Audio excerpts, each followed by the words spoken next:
Hello, everyone. Welcome back to Bad Art, a podcast about the politics of art in the 21st century. I'm Colin McLaughlin-Alcock. I'm Marielle Grushko, very excited to continue our conversation about architecture in America today. Yes, we're looking forward to that. So today, following on our previous conversation about the weird little architects in Trump's orbit, or the National Civic Art Society, today we're talking about their biggest policy accomplishment, Trump's executive order making federal buildings beautiful again. So, as mentioned, this episode is a sequel to our previous episode, Weird Little Architects, in which we talked about the NCAS, this conservative lobby group which has played a large role in shaping Trump's architecture policy. As we said then, the NCAS's main goal is to promote neoclassical architecture as a national style and to oppose most other types of architecture, especially modernism and brutalism. While they describe this as a nonpartisan project, their board is made up of well-connected right-wing weirdos with a very clear political agenda.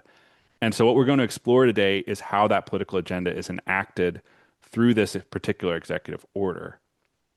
In a sense, if we talked last time about how the ideology of the NCAS was racist and white supremacist, in this episode, we want to talk about how it's not just ideologically racist, but that the executive order, that the architecture that they propose to build advances a right-wing, fascist, authoritarian agenda on Trump's behalf.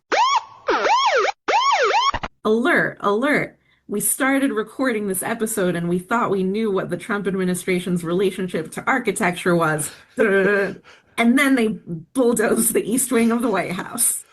And we're back re-recording this because the news cycle is going too fast for your two podcasters to handle. Yes, that's right. As some of you may have heard, in the weeks after we recorded part one of our investigation into Trump's weird little architects, the Trump administration went ahead and bulldozed the East Wing of the White House. We felt like we had to come back and re-record this episode to take account for current events. The bulldozing of the East Wing has generated widespread coverage and commentary. Some commentators worry that it marks Trump's intention to stay in office for a third term. Why renovate a house that you are preparing to leave? Others have mocked the gaudiness of the ballroom design. Some, like Paul Krugman, have explored how Trump's Baroque taste replicates the self-aggrandizing taste of dictators and authoritarians the world over. Art News published a piece outlining Trump's history of carelessly damaging priceless pieces of art and architecture which got in the way of his real estate ambitions. But here, on Bad Art, we have another take. What we want to talk about today is how, in fact, this destruction is not careless, but the NCAS's agenda in action, part of the programmatic use of architecture to establish fascist white supremacist rule through a campaign of destruction targeting Trump's enemies. And so that's what we're going to explore today. We're going to start out by tracing the NCAS's influence inside the White House, exploring their implementation of Trump's architectural executive order, tracing the destructive implications of that, and exploring how it has led to the bulldozing of the White House and to a wider authoritarian project. With that in mind, welcome to Bad Art.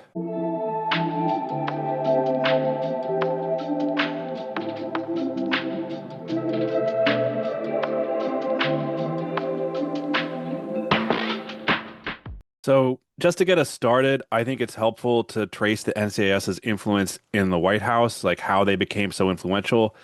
And I think there are a few paths of influence. Before we get into the paths, to me it feels apparent that the NCAS is influencing the way that the whole administration is thinking about architecture at this point.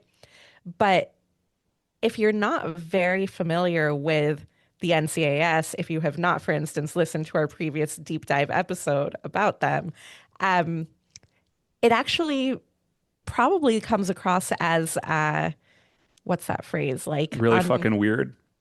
Really fucking weird. I was thinking like uncomfortable bedfellows or whatever. There's like a phrase like that. Because on the surface, okay, the NCAS wants a neoclassical style, which, you know, if you've been to the mall, in the National Mall in DC, you probably think of as meaning lots of white columns, but not overly ornamental, right? It's more of a geometric form of architecture. And to see these plans for the gold draped, gilded East Wing ballroom That's not really a neoclassical style. That's more of a sort of court of Louis XIV Rococo sort of Yeah. style. In my limited classification, I was going to call it Baroque, right? Like neo-Baroque and not neoclassical, perhaps. And the White House itself is often viewed as a neoclassical monument, right? So it's very Right. funny that that's being destroyed. But certainly one of the things that we want to explore is that, again, neoclassicism is almost a prop for their wider agenda, right? And one of the things that we'll see is that they're going to be able to say, no, we're restoring neoclassical beauty even while they're bulldozing it. Like it becomes the line that allows the destruction regardless. Much like how the line is that they are restoring popular sovereignty while Right. destroying democracy. Yeah. So, okay, the NCAS then. So how the NCAS got into Trump's White House. So there are a few paths. One is, of course, Justin Trudeau, the president of the NCAS during Trump's first term, was appointed by Trump to be the chairman of the U.S. Commission on Fine Arts. And then when this term came back around, he was rumored to be in line to head the National Endowment for the Arts, which of course is basically being dismantled. He did not get that position, but nevertheless, He still seems to have been maneuvering pretty yeah, successfully. Chabot still has a lot of influence on Trump's cultural policy. Another person is James McCreary II. You may remember him as one of the NCAS's board members who we made fun of for having a cartoon rich guy name. He's leading the ballroom project. So, Oh. yeah, and it says in the New York Times, Mr. McCreary's experience on large federal projects is limited, though he Mhm. did design the gift shop inside the U.S. Supreme Court. Oh my God, I love that so much. So rather than exiting through the gift shop, we are now entering into federal public service through the gift shop. Yeah. Cool. Nation's capital as gift shop, as poorly designed gift shop by someone with limited experience. Hey, I don't know. Unless you've been to the Supreme Court gift shop, I don't think you can assert that it is poorly designed. I was going to say, how do you know I haven't been? But you do know. He also designed the pedestal for the statue of evangelist Billy Graham at the Capitol crypt. Oh, So there you go, leading the ballroom project, which, as we know, is like Trump's baby. The other way that the NCAA has influenced the White House is through its connections to the Claremont Institute, which is a right-wing think tank. Thomas D. Klingenstein, who's on the NCAS board, is the chairman of the board of directors at Claremont. So the two institutions are very close. I was recently reading this piece in the New York Review of Books called Storm Warnings, which like has a long passage about the Claremont Institute. So former fellows can be found throughout the Trump administration, as well as in the Senate and in right-wing media, including Laura Ingraham, Ben Shapiro, Mark Levin, Dinesh D'Souza. And the Institute is extremely right-wing. It calls for an American Caesar, so openly dictatorial in its approach. and if you were paying attention during Trump's first term, particularly the last few months of his first term, you probably remember the Claremont Institute playing a role in January 6th. John Eastman, for instance, who was one of the chief legal architects of January 6th, is, I think, still very involved with the Claremont Institute. Having read that same New York Review of Books article, it became clear to me that in sort of the interregnum, as it were, between Trump 1 and Trump 2, the Claremont Institute really consolidated a lot of power during that Right. 4 year span. And their view of American Caesarism has clearly been hugely influential, first in the writing of Project 2025, and now in the way that the administration has actually approached governance. And they're throughout Trump's White House and clearly influencing policy, and through that, like bringing in the NCAS as well. So the weird little architects are in the White House, and their major accomplishment is in December of 2020, Trump signs the executive order promoting beautiful federal civic architecture. This is an executive order that is written by the NCAS and implements their policy platform as federal policy, mandating neoclassical architecture be the national style for federal buildings and banning modernist styles such as Brutalism. So it's signed December 21st, 2020. Biden comes into office in January of 2021, cancels it. But then Trump comes back and signs a abbreviated version. So as soon as he comes back into office, he signs it again and it comes back into effect. So I think it's worth reading a little bit of the bill to get the language and to hear the NCAS's influence in the bill itself. And we can maybe comment as we go. But the bill says that for approximately a century and a half following America's founding, America's federal architecture continued to be characterized by beautiful and beloved buildings of largely, though not exclusively, classical design. I'll point out that we talked in our last episode about the fact that's not actually true, right? Like that neoclassicism takes hold really in the early 1900s, not throughout the 1800s, and the design of DC really gets resuscitated at that time of national right-wing revival. Right, but it's nevertheless telling of the historical narrative that they are trying to enshrine in federal policy. Right. I think like this 150 year of continuous beauty is a myth of like a harmonious past that has been disrupted, right? And when was it disrupted? Well, the next sentence says in the 1960s. It was the 60s, man. It was the 60s that did it. It was the feminists and the civil rights activists and everybody else. That was when, society fell apart, architecture fell apart. Architecture fell apart. Architecture was contaminated. Society was contaminated by all of these non-white men breaking into places of power and putting up ugly architecture all over the place. I mean, yeah, that's all there is to say about it, really. I mean, yeah, absolutely. Their dream in many ways is a return to the 1950s, right? They just Right. want to turn back the clock, pretend it's 1955. And one of the ways to demand a return is to build neoclassical architecture to revert DC to a form that it had before these people that we don't like had rights and were included. Right. There's a general desire toward return among the far right wing of the Republican Party. And this executive order seems to offer, architecture, federal architecture can be the path toward return. Yeah, If you build it, they will come. I think so. No, that freaks me out, man. I don't like it. It's not good. None of this is good. No. So they say the federal architecture that ensued, overseen by the General Services Administration, was often unpopular with Americans. This practice became official policy after the ad hoc committee on federal office space proposed what became known as the Guiding Principles for Federal Architecture in 1962. The guiding principles implicitly discouraged classical and other traditional designs known for their beauty, instead declaring the government should only use contemporary designs.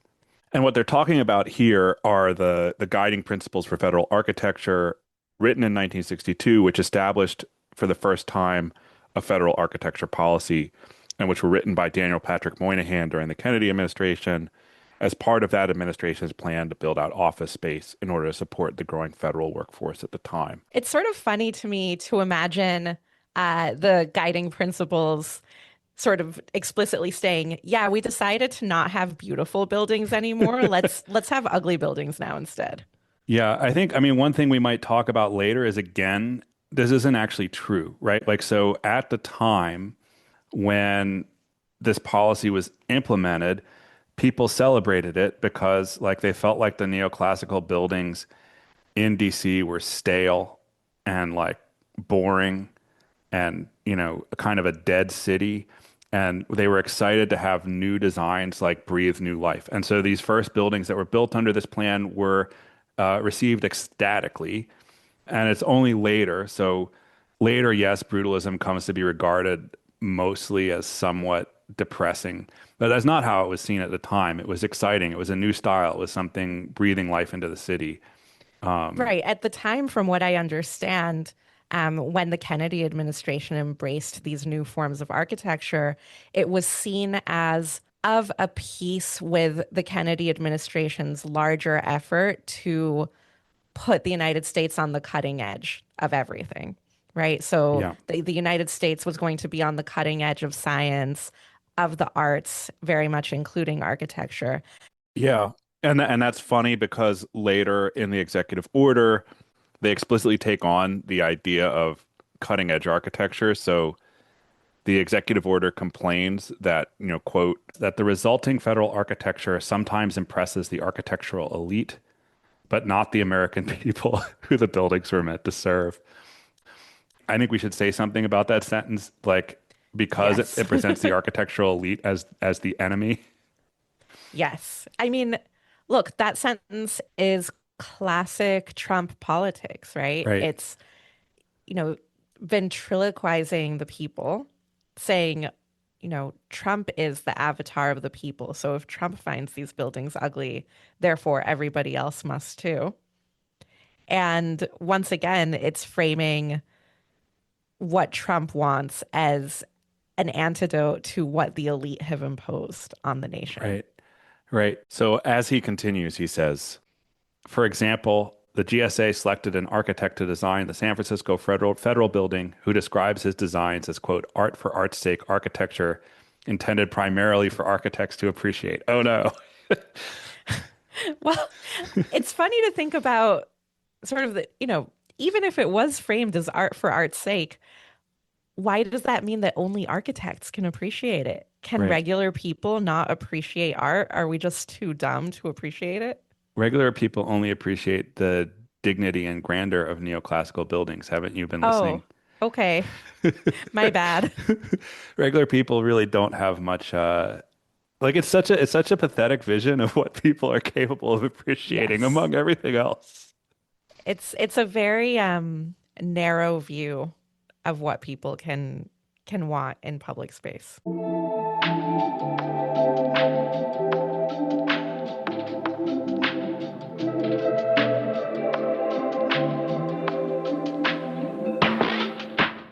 So after this executive order passes, Chabot goes on like a conservative media tour.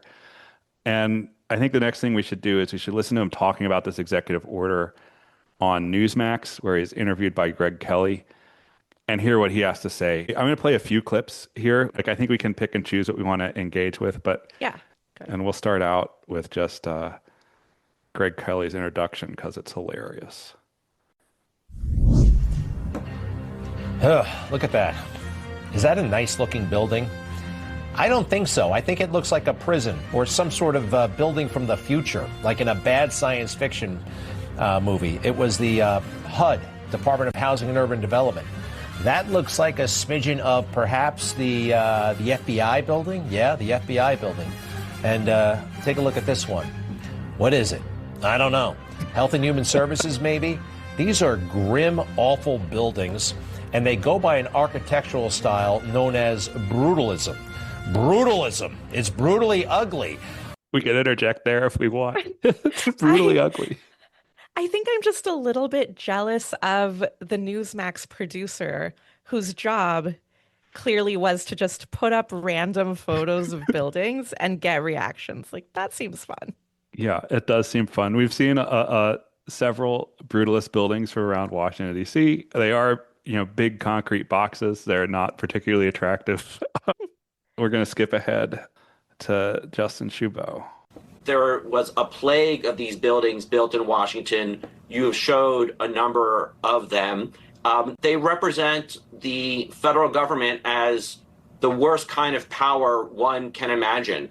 I mean, these are not buildings that inspire the American people, that ennoble the United States, but rather they oppress us. They are dismal. And as the name suggests, they are brutal. Yeah.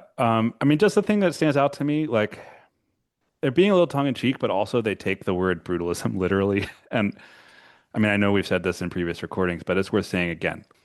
They take brutalism literally as if, oh yeah, it's brutal. Greg Kelly's maybe joking, but also saying it. But Justin Chabot is like, it's brutal as the name implies, but that's not what the name implies. You know what I mean? Like Right. the name implies it's French.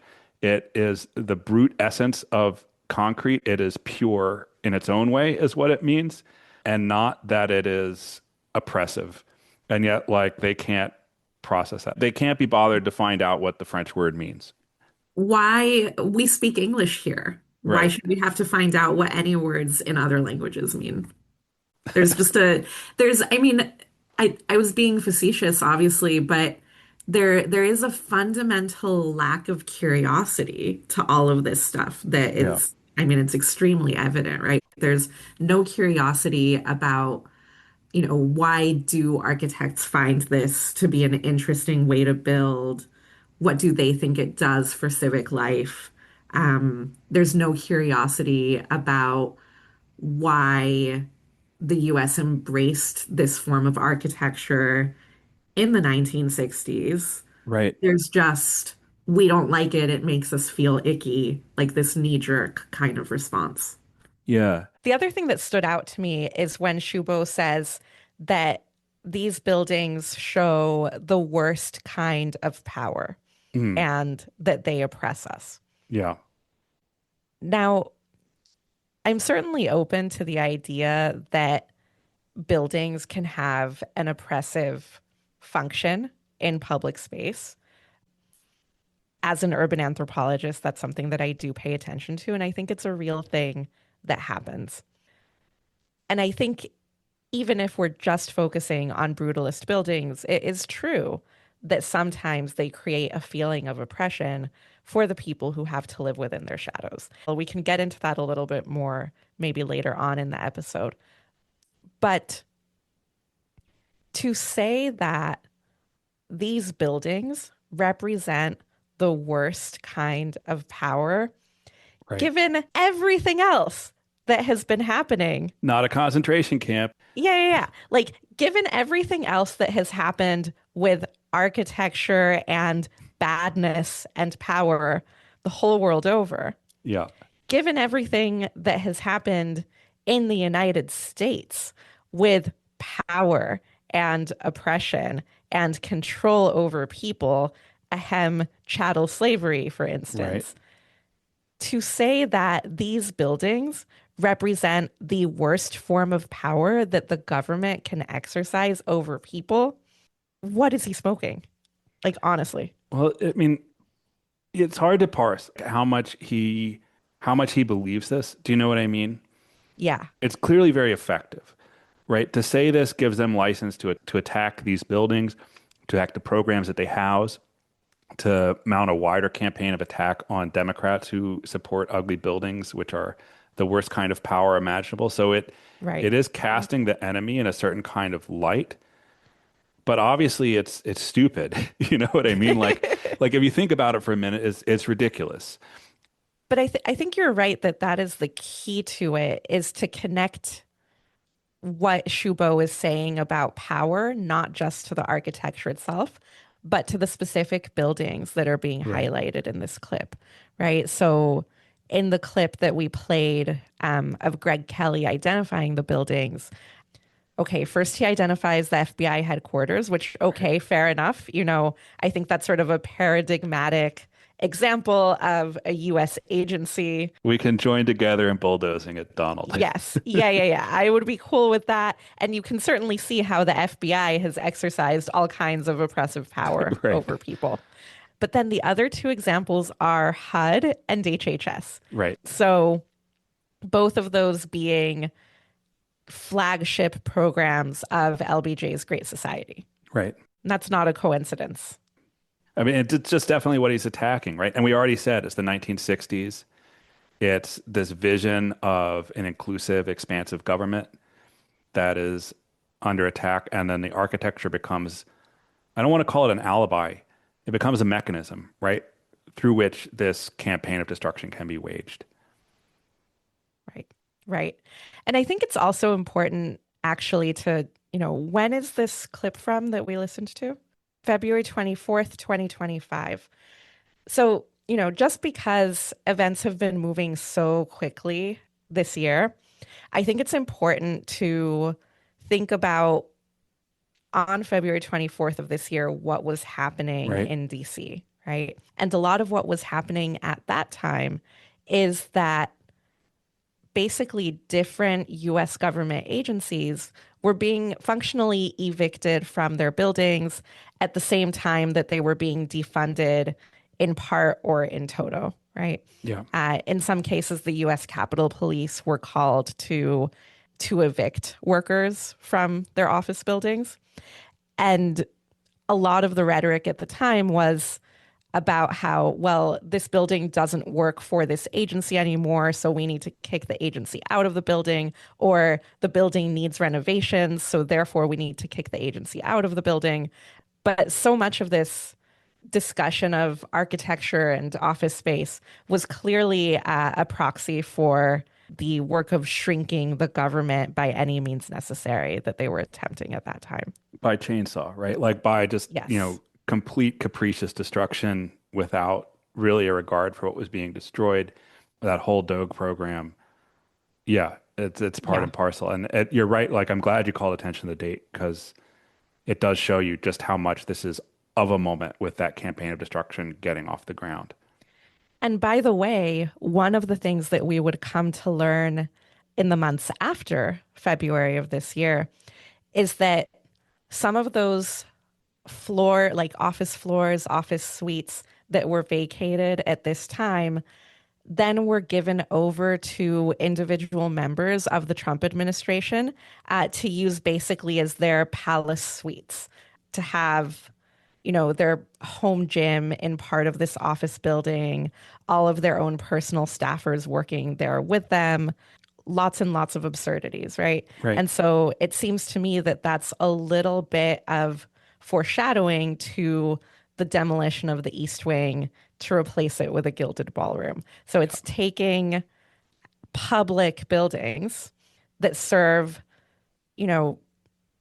very normal bureaucratic administrative functions. Even the East Wing sort of serves a social and cultural function within the White House, and saying, well, that's meaningless or wasteful or oppressive, in order to then give those spaces over as personal spoils to individual flunkies of the administration. Right. It's interesting that you said that, because it's not even just being destroyed, it's being transformed into the personal property of Trump and others, right? Which is in some ways even more offensive than the just sheer destruction. Right. It's a form of theft from the people. Yeah. Ready for the next clip? Yes. The irony being that instead of creating a utopia, it creates a kind of dystopia. That's why these buildings are often featured in science fiction movies about a really unpleasant future. We have reference to the dystopianness, the science fictionness. He's wrong, of course, that the reason they were featured in science fiction films is because in the 1960s they looked futuristic. They don't today, because it's been 70 years. But it did look futuristic then, Right. So in other words, in the sci-fi movies that he's thinking about, the symbolism of these buildings wasn't brutality, oppression. It was just the future. This is what the future will look like. This is what the future looks like. Yeah. I mean, they're in Planet of the Apes. They're also in Star Trek. You know what I mean? They're also like the utopian future. So it's just silly. And it's, I would call it ignorant, but I don't know that's the right word for him. It deliberately obtuse, or deliberately refusing to know, what's going on with this stuff. Yeah. Yeah. Well, and the whole critique of brutalism that he's mobilizing here is so profoundly incurious. Right. Right. Yeah. I don't like it. I don't understand. I don't want to be bothered to ask to understand. Which is, of course, the same thing that these people want Americans to do when they hear someone speaking a foreign language. Right. Okay. Last bit of this. Who is to blame? Greg Kelly asks. Blame the bureaucrats within the federal government. Right. Just to be clear, blame the bureaucrats. Blame the bureaucracy, right? That's the target of this. The agency overseeing these buildings is the General Services Administration, and they wished to hire, the cutting-edge architects of their time to build these monstrous, ugly buildings. That's what they wanted, right? Hey, come build some monstrous, ugly buildings, please. They did not wish to construct in a style that was historic, that represented anything in the past. They wanted to create a new world for a new kind of human beings. And, you look at the HUD building with its honeycomb-like windows, you get a sense that this is a building for insects, not for human beings. I mean, to my earlier point about the lack of curiosity, he is literally doing the bit from Zoolander where Ben Stiller sees a model of a building, doesn't understand that it is only a model, and says, "What is this? A building for ants?" Without much further ado, I give you the Derek Zoolander Center for Kids Who Can't Read Good. What is this? A center for ants? What? How can we be expected to teach children to learn how to read if they can't even fit inside the building? What is this? A building for ants? A building for insects, not for human beings. Totally. Or you look at the FBI building, which I call the Ministry of Fear. It's the equivalent of a boot stomping on your face for all of eternity. It's a really unpleasant depiction of the government. And fortunately, President Trump recognized this, and at the end of his first term, issued a revolutionary executive order that reoriented federal architecture away from ugly modernism toward beautiful classical and traditional design, and essentially banned brutalism. It's awesome. Okay, we can be done with him. Okay. I do have to point out that it's a little bit rich that, Shubo is saying the FBI building is a really unpleasant depiction of the government. And, that's something that Trump wants to fix. He doesn't want these unpleasant depictions of the government. But this is the same administration that is gleefully posting on all of its social channels self-referential fascist propaganda. Right. Self-referential fascist propaganda, photo ops like in front of prisoners being abused. Just absolutely brutal and grotesque, deliberately reveling in it everywhere. Yeah. Yeah. They are pigs rolling in their own shit, right? Yeah. But the buildings are the problem. I also got hung up on the idea of the depiction of the federal government. Like it is, I think we've said this before about them, but it is all surface level. They don't talk about what anything's for, what purposes it serves. Actually, this gets me into something. I was talking to an architect friend of mine about this episode, right? And he was really interested. One, because he's done some work in DC, but two, because he has a thing like, what's wrong with DC? There's a height limit. You can't build up, right? This is what every architect complains about with DC. Right. You can't build up, so you have to build out, and you have to house, hundreds of thousands of bureaucrats, hundreds of thousands of people who work in the federal government have to have offices somewhere.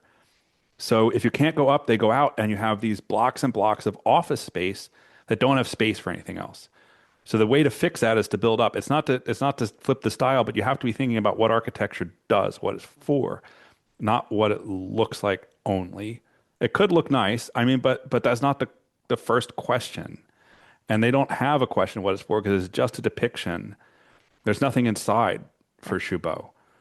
Which is of a piece with the focus on surfaces as a way of doing politics, the focus on aesthetics as the main point of politics in this administration.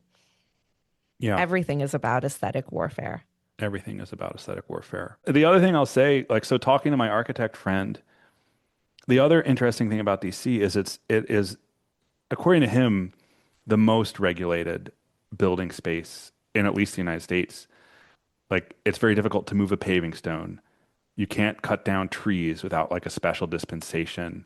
Everything has to get studied 3 times and go through approval committees. So he worked on one thing for multiple years, went through rounds of approval, and eventually there was a tree in the way and they couldn't build it. You know what I mean? Which is interesting because like Trump just knocks shit down. Mm-hmm. Like there's no rules. And this disdain for architecture is one of the ways of getting around the rules. Declaring this enemy, declaring this a threat, declaring this contamination, saying he's cleaning it up, just eliminates everything. And, from my friend's perspective, maybe it would be better if it was a little bit easier to do some of these things. But the capricious destruction is not just the destruction of buildings. It's the destruction of the rule of law. It's the destruction of all of the infrastructure that makes the country work at the same time as the buildings are getting knocked down. I think that's a really interesting point, Colin. There's a parallel here with the way in which this administration has declared certain people to be non-persons or NPCs, and therefore that justifies going way outside of the law to do whatever you want to those people because they're not really people. And it feels like certainly, the text of the executive order, but also these appearances by Shubo, by Stephen Miller, they're basically declaring these enemy architectural styles to be like building non grata, right? That they're so ugly that nobody should care what happens to these buildings. They're just obviously terrible, obviously just need to, go away no matter what the law or regulations would have to say about it. Yeah. It is an incredible kind of sleight of hand. I mean, the effectiveness of it is really shocking. Yeah. It is really shocking that they can just turn around and go, well, why do they care about these buildings when they're ugly? Like, oh, you only want to defend ugly things? We like beautiful things. Guess you're dumb. Guess you're dumb. It's because the whole thing is so childish, right? The whole approach is, as we were saying earlier, it's a game of surfaces. Yeah.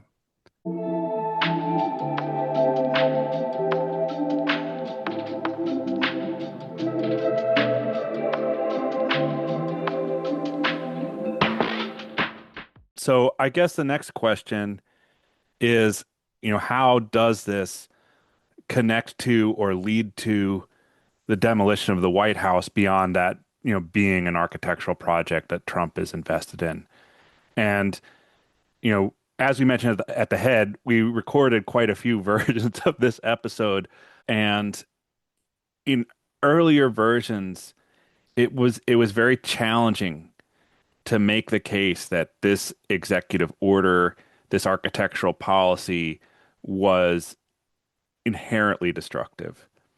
And then, very, very generously helping the podcast out, not only did Trump begin bulldozing the White House, but Stephen Miller went on Fox News. So Trump's chief of staff or deputy chief of staff, Stephen Miller, went on Fox News to explain the demolition of the White House. And when he did that, he drew on language from the NCIS's platform. So when you listen to the clip I'm about to play, you will hear very familiar statements, especially if you listen to our previous episode on the NCIS. And you'll see how this architectural policy is really driving this destructive approach to government. And that's great because, rather than make a painstaking case about how destructive this architectural policy is, we get to let Stephen Miller make the case for us. So, Stephen Miller, welcome to Bad Art. Here he is being interviewed on Fox News. Joining me now to react to the hysteria and much, much more. More important issues. The White House Deputy Chief of Staff for Policy, Stephen Miller. I honestly, maybe I'm guilty, Stephen. This wasn't a story. I mean, I think it's incredible. The ballroom is needed. It's going to be a great renovation. It didn't seem like a scandal worthy of coverage, but it has driven the news on the left. Sorry. Before Stephen Miller even gets started, I need to say it's just hilarious to me that the interviewer is just like, oh, no big deal, bulldozing the White House. I don't see why anyone is paying attention to this. Here's Stephen Miller. The scandal is how Democrats and the left have scarred the landscape of our country with grotesque so-called modern art that celebrates ugliness, that celebrates defacement. The tragedy is a political party and a movement that has ripped down our statues, our monuments, our holidays, our heroes, our heritage. The Republican Party under President Trump celebrates beauty again and beautification again. And just as President Trump has beautified Washington, D.C., scraping off the graffiti that has been all over our nation's capital, been all over Union Station, our areas of transit and work and recreation. Now he's repairing, finally, an area of the White House that has been left in disrepair for decades. Skipping ahead slightly. And very importantly, President Trump is making sure it's in the neoclassical design around which our nation's architecture has long been directed, up until, again, recently, when we begin seeing these modern art structures, these brutalist structures, and these many other buildings that have been horrible and depressing to look at. So that's Stephen Miller talking on Fox News about the demolition of the East Wing. So when I first came across this clip on social media, it was immediately after we had recorded the previous version of this episode. And I texted it to you, Colin. Yeah. And I said, OMG, he just tweeted it out. We did all this work on the episode and he just tweeted it out. He did. He did. And we recorded the previous version. Afterward, I was thinking a little bit, I know that what we were saying was true, but I was a little bit worried about how the episode would land with an audience, right? With listeners. Yeah. I was a little bit worried that we would come across as overly hysterical, for lack of a better word, about what this architecture executive order was really up to. Because on the surface, it seemed to just be an executive order preferencing one architectural style over another. And you and I were making the argument, actually, this is extremely fascist. Yeah. Neoclassicism, it sounds mostly benign. It's a stylistic difference as it's presented. And I think it's fairly easy for most people to say, yeah, it's a little bit racist. It's got a little bit of an idea of European heritage and whiteness embedded in it, but it doesn't feel like a big deal. Right. And then you hear Stephen Miller saying, well, the problem is that Democrats hate beauty. They hate neoclassicism. We're restoring it, and we're knocking down all the buildings that they like. He may as well have said the problem is that the Democrats have embraced degenerate art and we need to renew the soul of the nation. Basically. The other thing that stood out to me as I was listening, I was thinking, wow, this is really a who's who of our previous episodes of the Bad Art Pod, right? We've got the graffiti. Right. We've got the monuments, the statues, the sense of heroism in the United States. And then we've got ugliness and the white saviorism, in a sense, of neoclassical architectural style. Yeah. Well put. It does hit all of those buttons. Cleaning up the White House just like he cleaned up graffiti in New York City. Just like and by extension, just like he cleaned up DC by sending in the National Guard. Right. And expelling immigrants, right? Like that's in the background of all of this. Like we said before, aesthetic purification is also racial purification, but again. It does make me think a little bit about like the broken windows theory of policing, right? Where on the surface, what its advocates claim to want is beauty and order and tidiness and respect for surroundings, but barely concealed beneath those surface level claims is a disdain for anyone who is even slightly different to themselves.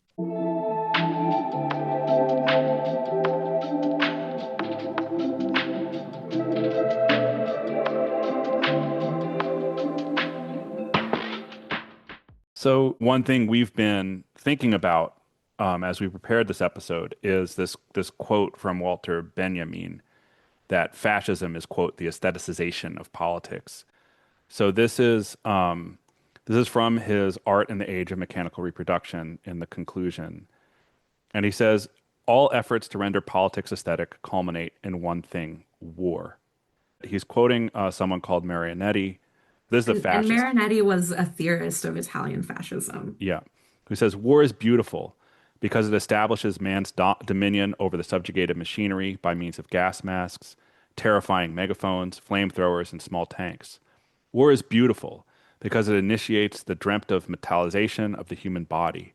War is beautiful because it enriches a flowing meadow with the fiery orchids of machine guns. War is beautiful because it combines the gunfire, the cannonades, the ceasefire, the sense, the stench of putrefaction into a symphony. War is beautiful because it creates new architecture, like that of the big tanks, the geometrical formation flights, the smoke spirals from burning villages, and many others. So Benjamin, reflecting on what Marinetti wrote about fascist aesthetics of war, says this is evidently the consummation of l'art pour l'art, art for art's sake. Mankind, which in Homer's time was an object of contemplation for the Olympian gods, now is one for itself. Its self-alienation has reached such a degree that it can experience its own destruction as an aesthetic pleasure of the first order. Well, that's good. This is the situation of politics which fascism is rendering aesthetic. Yeah, that's a perfect quote. Like it's such a rich, like it's written so well, but I mean also that its own destruction as the aesthetic pleasure of the first order. I think that's what we're trying to say is happening here. Yeah, we right? can't say it any better than Walter Benjamin did, writing in what was this, 1936? 1944, excuse me. That the idea of beauty as put forward by the NCIS or this executive order is fundamentally destructive, fundamentally violent. And it's important to expose that violence to understand how their larger program's working. Alert, alert. We do need another siren sound effect because, whoa, guys, not only did Trump bulldoze the White House, but he posted a video of himself in a fighter jet shitting all over protesters. Yeah. And we have been talking about how the aesthetics of fascism leads to war. And oh my God. again, it's so everything true, is so fucking literal. It's so fucking stupid. I remember, I mean, okay, this was literally a week ago, right? That we recorded this. Yeah. So I remember a week ago when we were recording that part of the podcast, sort of feeling like, God, maybe this like aesthetics of war stuff, like I know that it's true, but I remember feeling as we were recording that maybe it would feel like a stretch to our listeners and that I had to like really like shore up my argument as we were speaking to like prove that this is not just an absurdity, like this is real. And then the very next day, it's like, oh, he just tweeted it out. Yeah, that's all they do now. Yeah. There's not, I mean, it's cool they're not trying to hide anything. It's not cool that like no one's stopping them. It's not cool that, you know, us workers in the culture industry, we spend time trying to craft cogent arguments, interpretations of the world. And, you know, one of the things that it means for every piece of art to just be literal is that none of that matters anymore. Right. Trump just flies his AI over our podcast and dumps a steaming turd. Bad art. It's very bad art. Steaming turds. Terrible art. Well, yeah.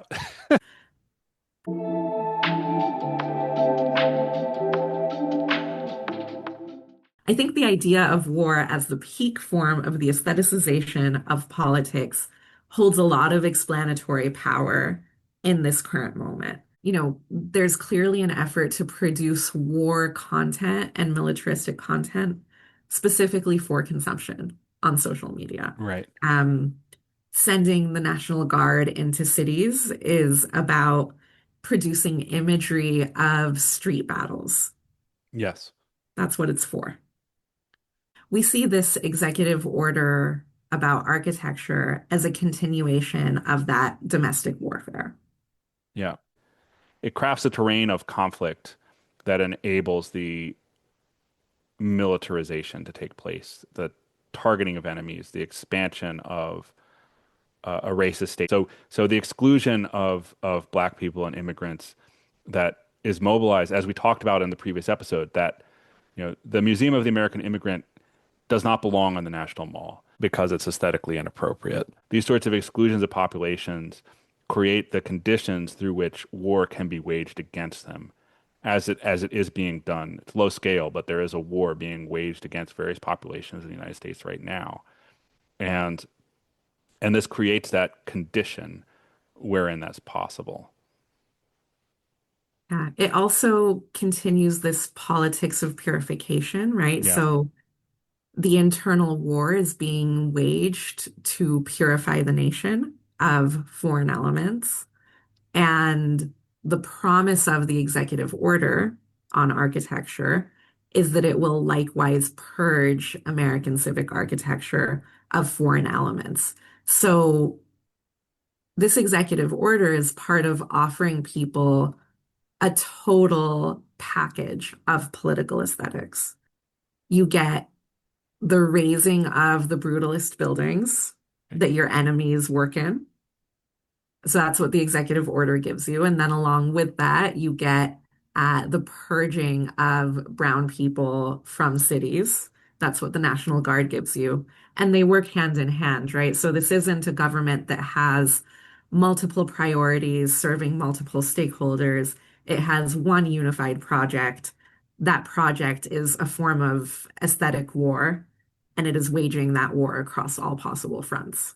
Yeah, I want to add something here. So you said the purging of black and brown people, which is correct.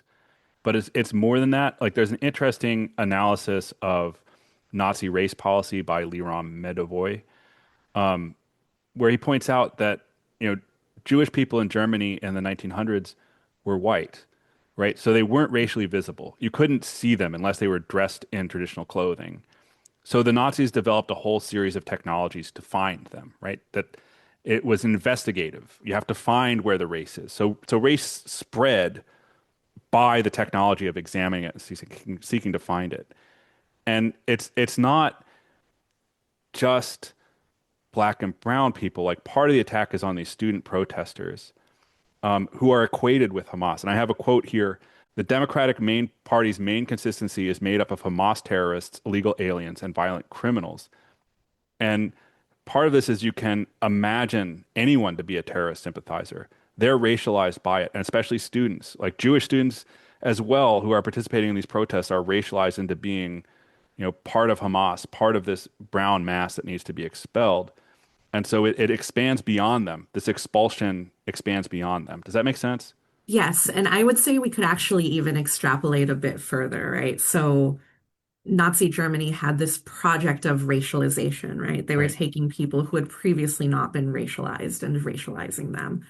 And part of the effect of that is to create a sense of topsy-turviness in Right. society where, you know, the rules that used to hold no longer do. There's a whole new set of rules. And everyone, both those targeted as internal enemies and those not targeted, who might yet be targeted by some future transformation in the state's policies, everyone is reacting defensively because they don't know what's going to happen next. And that condition of uncertainty is enormously productive, was Yeah. enormously productive for the Nazi state.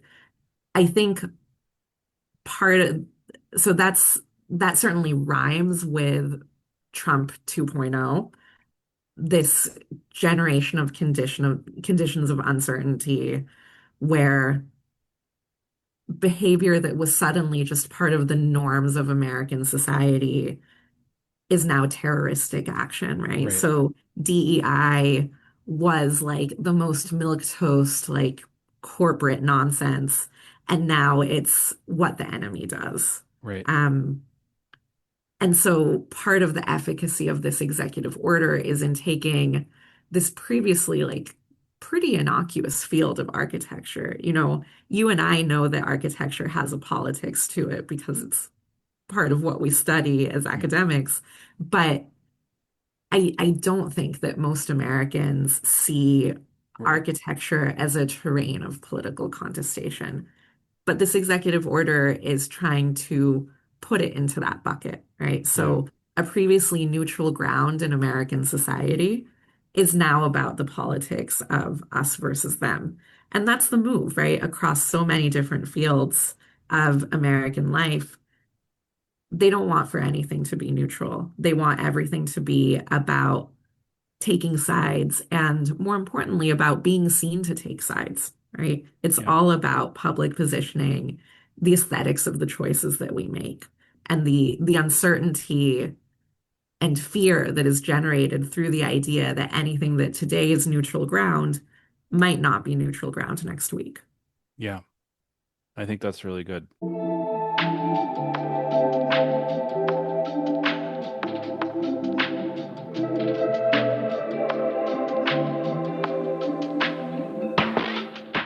The other thing that we wanted to look at was brutalism itself and maybe the wider embrace of modernist architecture in the Kennedy administration as it presents a kind of counter narrative to Trump's fascist aesthetics. So I was reading this piece called What Makes a Beautiful Building by Madeleine Compagnon, and she talks about how the guiding principles for federal architecture were established in the Kennedy administration as part of like the Kennedy administration's embrace of the arts in an effort to distinguish the U.S. from the Soviet Union, right? Like we are making good art because we are free, we have self-expression, and they don't. And this became like a key part of Kennedy's wider policy, influencing his investments in the National Endowment of the Arts and other things.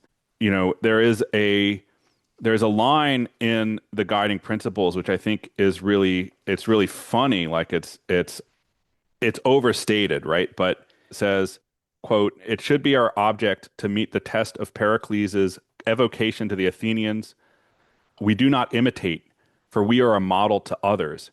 And that's the idea behind federal architecture since the 1960s, is to be innovative, to be new, to be a model, not to be copying the past. And obviously that's the opposite of what Trump sees. That's such a clever way of articulating the goal of that executive order from the Kennedy Right. administration, right? To use Pericles to say, okay, in the spirit of Pericles, we are not going to build buildings that he would have been comfortable in.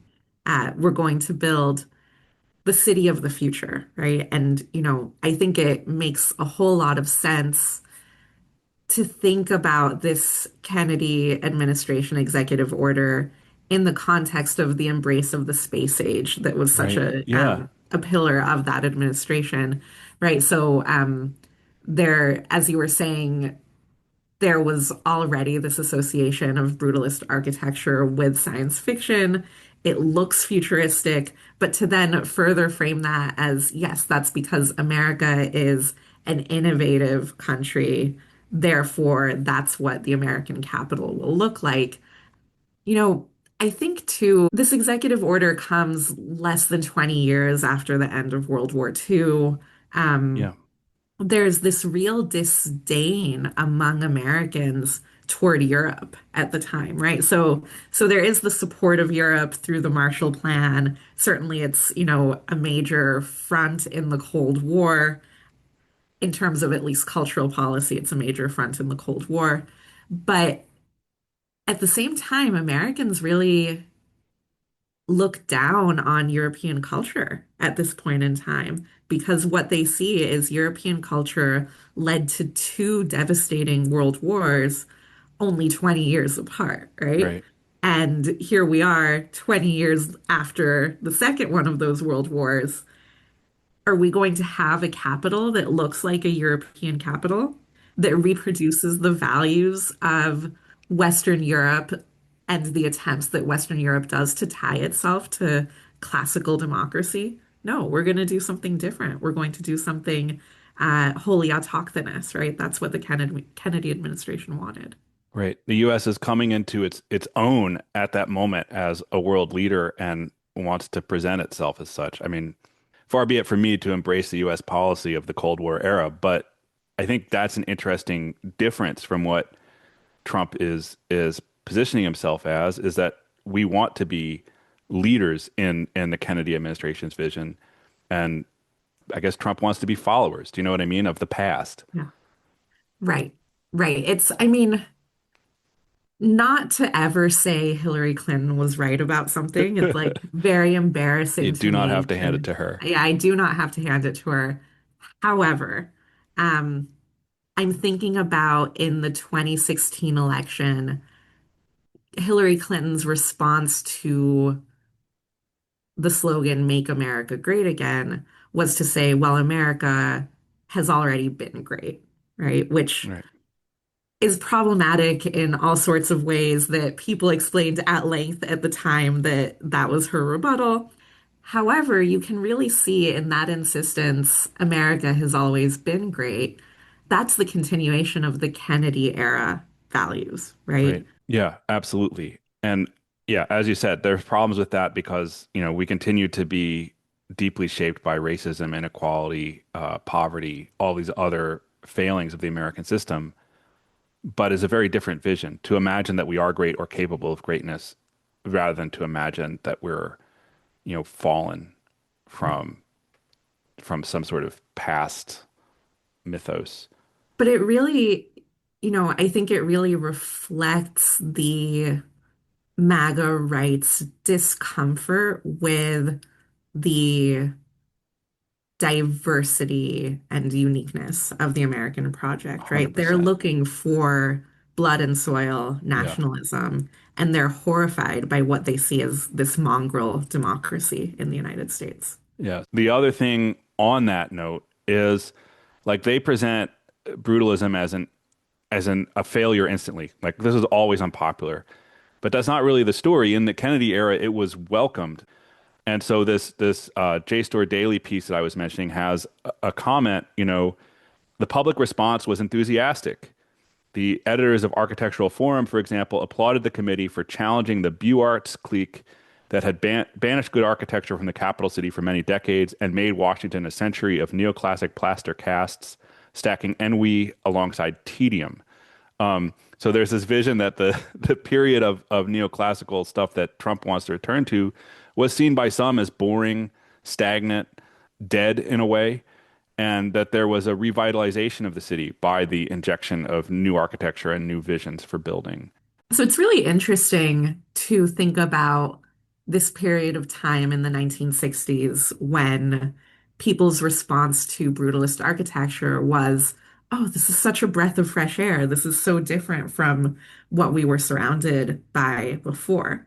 And part of the reason that that's an interesting headspace to imagine myself within is because, Colin, you and I went to graduate school at the University of California, Irvine, which is in large part defined by a suite of brutalist buildings that were built in the 1960s. So this is architecture that, for the better part of a decade, we were really sort of half a decade, something like that. This is architecture that for about half a decade, we were immersed in every day. And it's interesting to me to think about what would it feel like to experience that as something novel rather than our experience of, the day-to-day frustrations of the brutalist architecture. Yeah. I looked up, so to say a little bit about the campus at UCI where we met.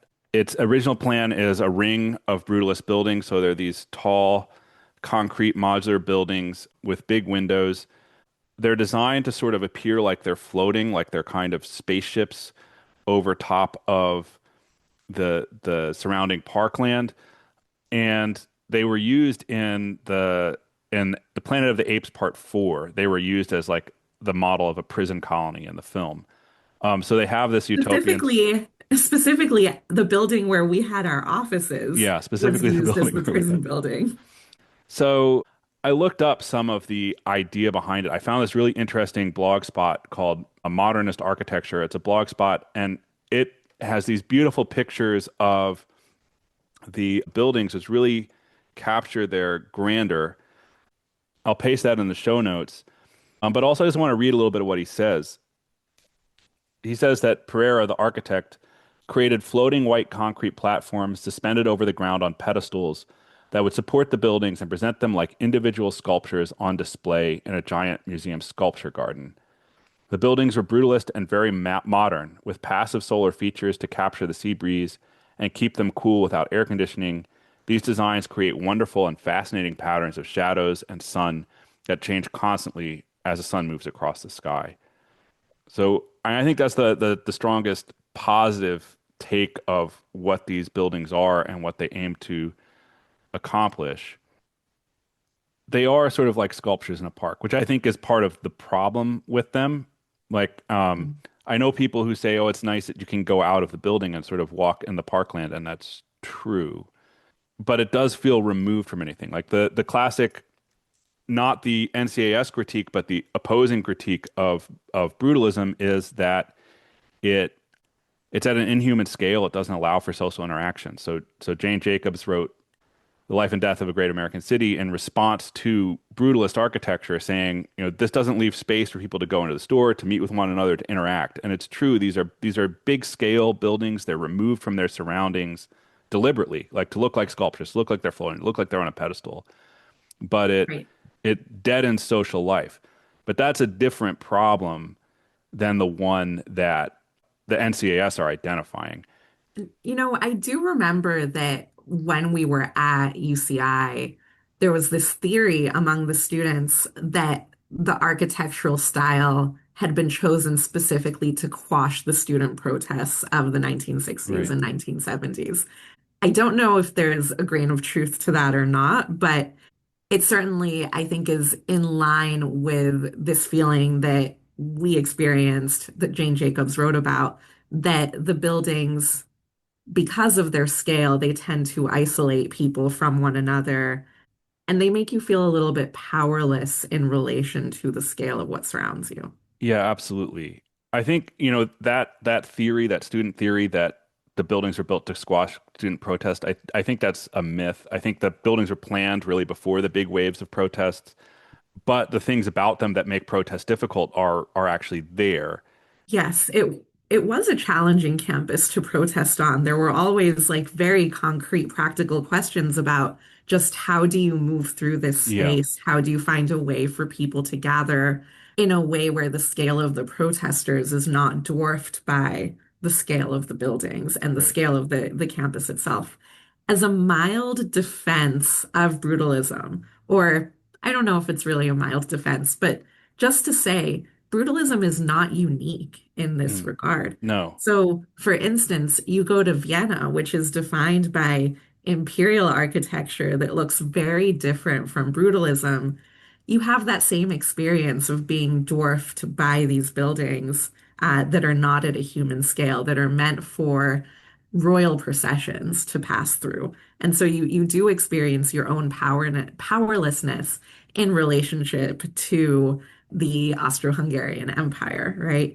And that's very much deliberate. And so we could ask similar questions of brutalism.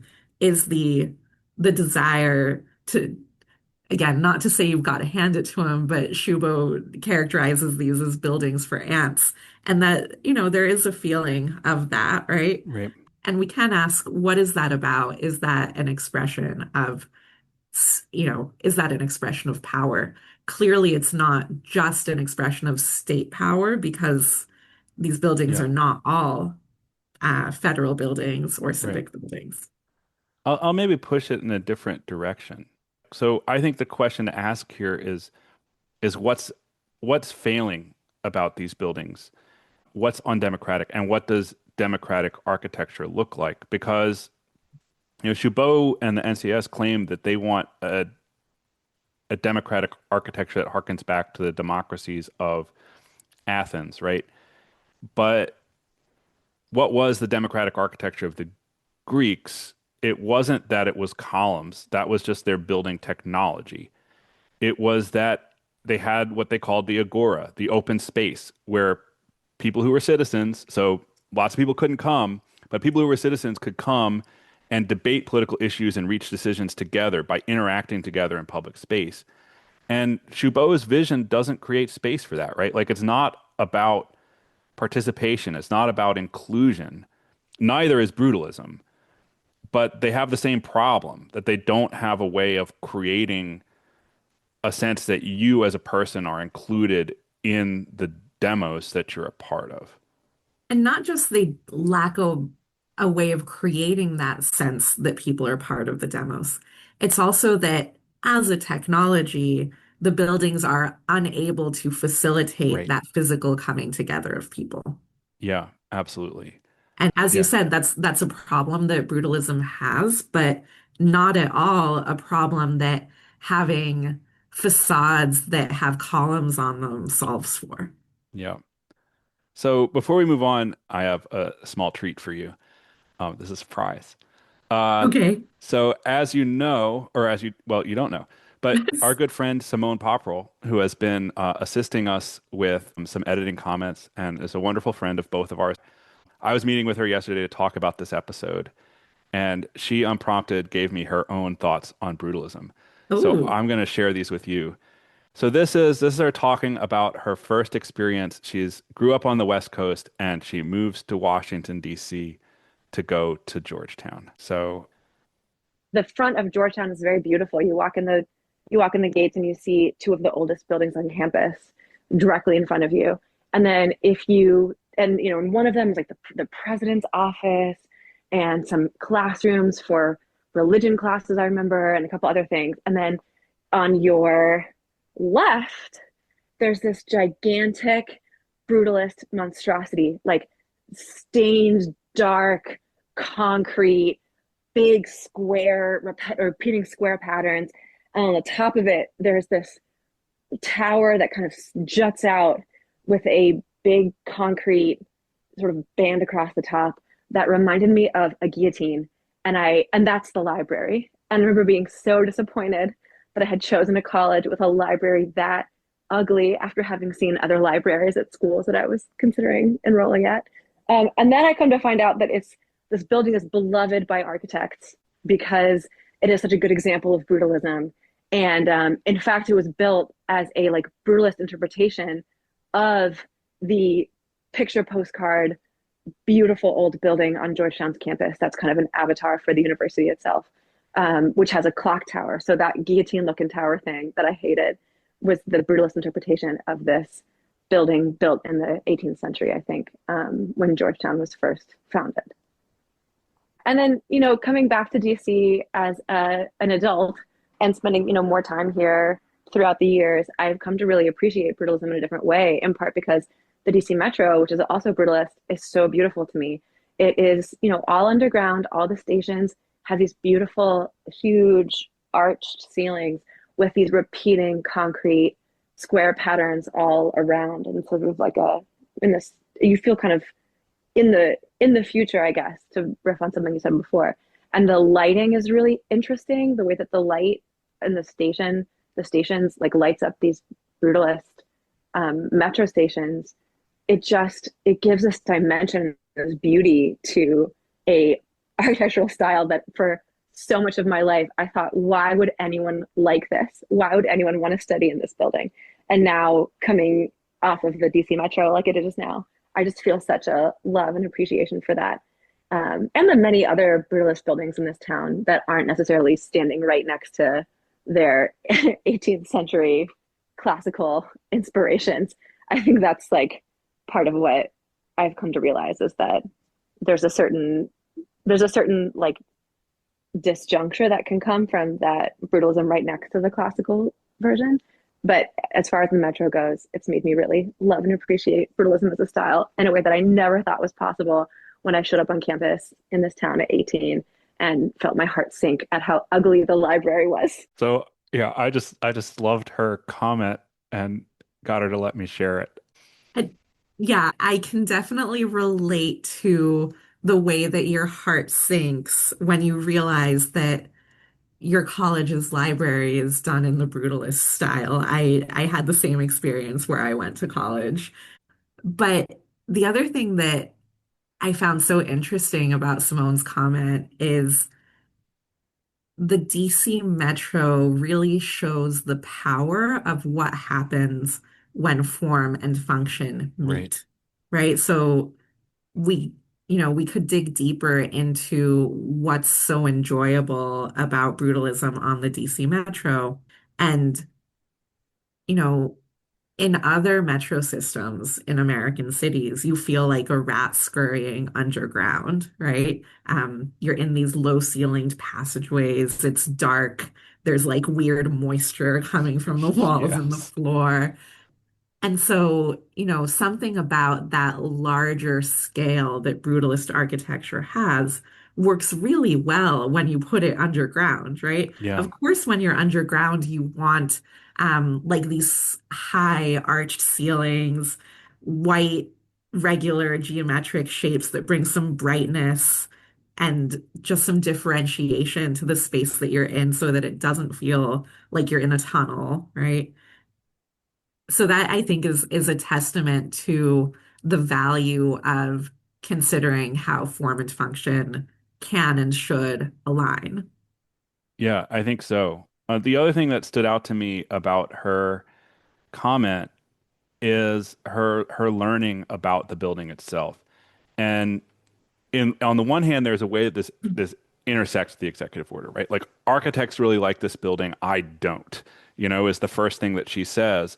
But she also learns about where the building comes from. Like it's a interesting play on the history of the place. Like how do we make a building that's modern, but that takes into account the history of this place and tries to reflect that. Now, maybe it's not successful, maybe it is, but that sort of attempt to develop something new out of what's there is just not something that the executive order has an appreciation for. And I think it's, even when it fails, it's worth appreciating what they're trying to do, and that there is a kind of vision there that's lost to Chabot and Trump and the others. I think there's something so beautiful about how she did not allow that first surface response Yeah. to the architecture to be her only response to it, right? There's something, this is something that happens anytime that you live somewhere for a long time, that even buildings that had once repelled your vision that you couldn't look at because you found them ugly,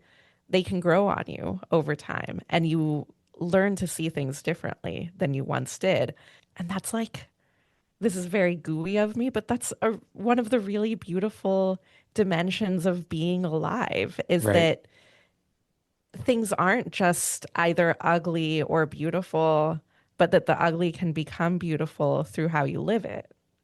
Yeah.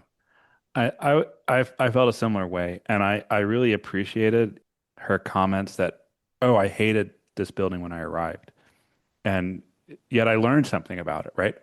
She may still not like it, right? You know what I mean? But she had the curiosity to find out what it's about, and it sounds like appreciates it more now than she did. And then had the curiosity to like find out that the metro was the same thing, right? And that like this is something beautiful that I like. And so there's a space there to appreciate it, which as if we've been saying all along that these fascists have no curiosity, that they take everything literally, that they like can't explore why something is there or what it's for.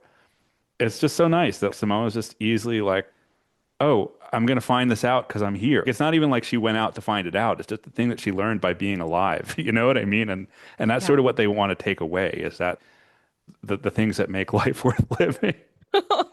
I mean, really, right? I mean, that sounds exaggerated, but that really is what it is anything surprising, anything out of place, any disjuncture in your experience that leads you to question or move in a different direction or try to find something out, any diversity, anything that undoes the monotony of the everyday is what they hate. Right, because the dream is that everything should be a high gloss, highly reflective, frictionless, Yeah. smooth surface.